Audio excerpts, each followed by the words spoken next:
বন্ধুগণ, আমি এখন নাগপুরে রোডের পাশেই বাজারে বসে আছি। সামনে মসজিদ আছে। বসে বসে বাংলার সমস্ত ভিডিওগুলো দেখছিলাম এবং বসে বসে আঙ্গুরও খাচ্ছিলাম। আঙ্গুর খেতে খেতে ভাবলাম, বাংলায় যে জনগণের প্রতি একটা দুঃসংবাদ নেমে এসছে, সেই মানুষের যে একটা হয়রানি, এই দুই সরকার জনগণের প্রতি একটা অত্যাচার নামিয়ে নিয়ে এসেছে।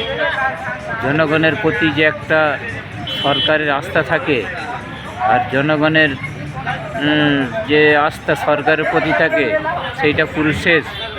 জনগণকে কীভাবে সাহায্য করতে হয়, এই দুটো সরকারই করছে।